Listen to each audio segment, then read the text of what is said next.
В 1725 году, ставшем последним в его жизни, император России Петр Великий повелел отправиться на исследование тихоокеанских пределов своего необъятного государства опытного морехода, датчанина на русской службе Витуса Иоаннесена Беринга.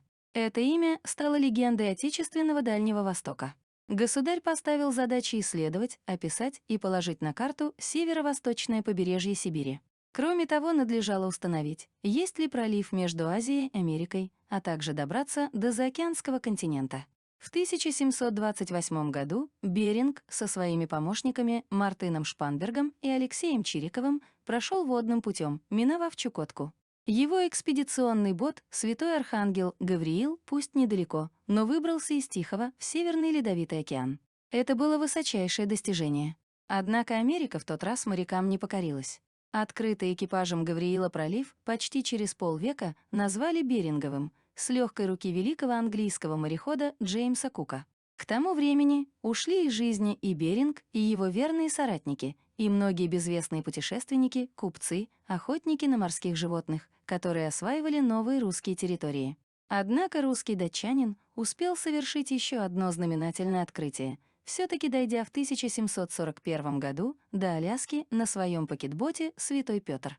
6 императоров сменилось в России, а Витус Беринг все возглавлял небывалую научную экспедицию, в завершении которой он и Алексей Чириков, капитан второго пакетбота «Святой Павел», все же пересекли Тихий океан в поисках американского континента. И добились цели, указанной еще Петром Великим.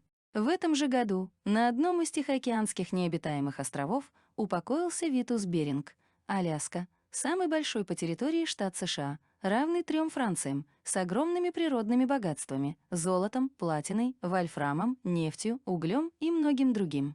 Когда-то эта богатейшая земля принадлежала Российской империи. Но толком освоить ее за 1,5 века владения мы так и не смогли, и в 1867 году территория была продана США. Решение, спорное и тогда, сегодня многие считают откровенно ошибочным. А еще больше масла в огонь подливают те, кто утверждает, мол, Аляску вовсе и не продавали, а давали американцам в аренду, русская Аляска.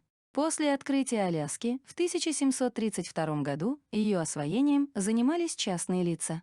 Лишь в 1799 году была учреждена госмонополия — российско-американская компания «РАК», которая фактически управляла всей этой огромной территорией. Надо отметить, что на тот момент она была практически необжитой. Общее население Аляски составляло более 50 тысяч индейцев и эскимосов, а также немногим более 2000 русских поселенцев. Никакие полезные ископаемые не были разведаны, а единственная прибыль поступала от добычи и реализации пушнины. Предложение, от которого невозможно отказаться. Впервые идея о необходимости продажи Аляски высказывалась еще в 1853 году, с началом Крымской войны. Тогда Британия попыталась высадить десант в Петропавловске-Камчатском, и уязвимость российских владений в Северной Америке стала как никогда ранее очевидной. Ситуация осложнялась еще и тем, что соседствующую с Аляской территорию Канады также контролировали британцы. Поэтому перед отечественным правительством встала дилемма — продать Аляску американцам или отдать англичанам. Выбор был очевиден.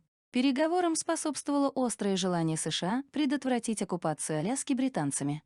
Поэтому уже весной 1854 года было достигнуто соглашение и подписан договор о временной передаче Аляски на 3 года американцам за 7 миллионов 600 тысяч долларов. Но сделка не была осуществлена, так как РАК удалось договориться с компанией Гудзонова залива, британской монополией, которая контролировала территорию Канады. После того, как угроза оккупации минула, тема продажи Аляски потеряла актуальность. Все-таки продавать? После окончания Крымской войны и истечения договора с компанией Гудзонова залива в 1857 году снова всплыла проблема обороны заморских территорий. Россия потерпела поражение, а ее международный авторитет существенно пострадал. Угроза того, что Британия сможет оккупировать заморскую территорию, вновь стала реальной. Средств же на освоение Аляски катастрофически не хватало. В то время для ее обороны был необходим как минимум флот. А купить его строительство добыча пушнины просто не могла. Конечно, американцами на территории Аляски было обнаружено множество полезных ископаемых, но средств для проведения массированной геологоразведки Россия не имела. Даже заселить заморскую территорию было проблемой, тем более, что толком не освоенными оставались куда более близкие и комфортные по климату регионы Сибири, Алтая, Дальнего Востока. Требовала пополнения и императорская казна, которая была опустошена прошедшей войной. На основании всех этих причин младший брат императора Александра II, Константин, высказал предложение о продаже колонии. Но переговоры пришлось отложить из-за начавшейся в США гражданской войны. Впрочем, после ее окончания удалось довольно быстро прийти к соглашению. Весной 1867 года договор был подписан Александром II и правительством США. За $7,2 миллиона североамериканская колония России была продана. Популярные мифы о продаже Аляски. Версия о том, что Аляска была не продана, а сдана США в аренду на 99 лет, одно время была весьма популярна в Советском Союзе. В том числе и потому, что ее высказывал Джеффри Арчер в своей книге «Дело чести». Но никаких заслуживающих доверия подтверждений этому факту нет. Заключенный в 1867 году договор однозначно говорит об окончательной и бесповоротной продаже территории. Миф же об аренде, скорее всего, возник на основе искаженной информации о первых переговорах 1854 года. Кроме того, в сети можно встретить информацию, что платы за Аляску российская казна так и не получила, что также не соответствует действительности. Якобы золото утонуло вместе с перевозившим его кораблем «Оркней» во время шторма. На самом деле в архивах есть документ, подтверждающий получение от США полной суммы в соответствии с договором. Значительная часть этих денег была потрачена на ремонт и модернизацию железных дорог. Что касается вышеупомянутого корабля, то первая информация о нем в документах появляется лишь 3 годами позже. Что касается стоимости территории, то тут тоже высказывается несколько мнений относительно того, насколько оправдана была сумма в $7,2 миллиона. Если брать для сравнения рассчитанную цену единицы площади, то новая территория обошлась США по 2 цента за акр, что почти в 1,5 раза меньше, чем купленная за полвека до этого у Франции территория Луизианы. Но там речь шла о вполне освоенных землях с крупным торгово-промышленным портом Нью-Орлеан. Так что сумму продажи Аляски вполне можно считать обоснованной для России. А вот многие американские историки и финансисты до сих пор высказывают мнение, что освоение новой территории так и не окупило затраченных на покупку средств из-за сложных климатических условий. Зачем Александр II продал прибыльный регион, как США окупила Аляску всего за год, и куда делись деньги, вырученные от сделки? Давайте разбираться. Для начала немного базовой информации. Россия продала Аляску США в 1867 году. Америка заплатила за нее $7,2 миллиона. Это даже по старым ценам не очень большая сумма. Но даже ради нее нам пришлось уговаривать Штаты и щедро раздавать взятки в местном правительстве. Зачем продали Аляску? Глобально причин было 4. 1. Экономический кризис. России не хватало денег, и ей приходилось занимать деньги за рубежом. 2. Проблема с текущими долгами. Александр II занял у Ротшильдов 15 миллионов фунтов стерлингов под 5% годовых для российского бюджета. 5% — немалый процент для тех времен, когда инфляция не была такой бурной. 3. Подружиться с США. Тогда главным потенциальным врагом России считалась Англия. Многие в России считали, что нам нужно объединиться с США в борьбе против общего врага. А Аляска — как невеста, которая поможет улучшить отношения между семьями. 4.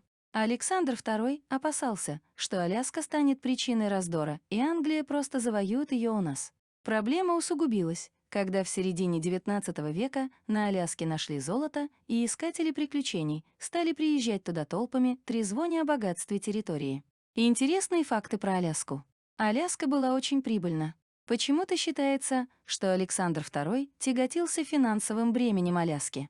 Дескать, расходов требует, а денег не приносит. На самом деле, Аляска была прибыльной территорией за счет торговли пушниной. Ценный мех калана приносил огромный доход. Аляску можно было просто держать, как депозит в банке, который каждый год приносит доход. Скромный откат американским чиновникам. За то, чтобы сделку одобрило американское правительство, наш посол Эдуард Стёкль щедро раздавал взятки. Но откаты, по меркам современных чиновников, получились скромными. В сумме раздали взяток на $144 тысячи. Это всего 2% откатов от суммы сделки. продали с людьми. Несмотря на большую площадь, Аляска была не заселена. На момент продажи там проживало 2,5 тысячи русских и 60 тысяч эскимосов и индейцев. Слава России! Первый русский поселок на Аляске назывался Слава России. Основал его купец Шелихов. Кроме русских, в поселке жили индейцы, которых мы научили выращивать репу и картошку. Восстание индейцев. Американцы и англичане втайне накручивали индейцев против русских. Индейцам не нравилось, что кто-то покушается на их свободу.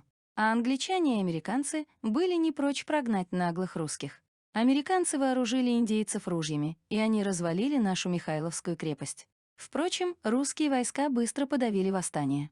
Аляска окупилась за год. После того, как мы продали Аляску, там началась золотая лихорадка. Американцы нашли десятки месторождений. За 30 лет американские старатели добыли там золото на $200 миллионов. Это в 28 раз больше стоимости, за которую Штаты купили Аляску у России. А окупили американцы сделку всего за год. Деньги за продажу Аляски были доставлены в Лондон. Там по нашему заказу на них купили золотые слитки. Английские банкиры неплохо заработали на этом. Когда доллары конвертировали в фунты, а потом в слитки золота, на комиссии английские банкиры получили около $1 миллиона. В Россию золотые слитки везли на корабле «Оркней», который затонул по дороге. Россия деньги за Аляску не получила, достались гарантийные копейки, которые выплатила фирма, владелец корабля. Таков грустный сюжет, пожалуй, самой бездарной сделки России за всю историю.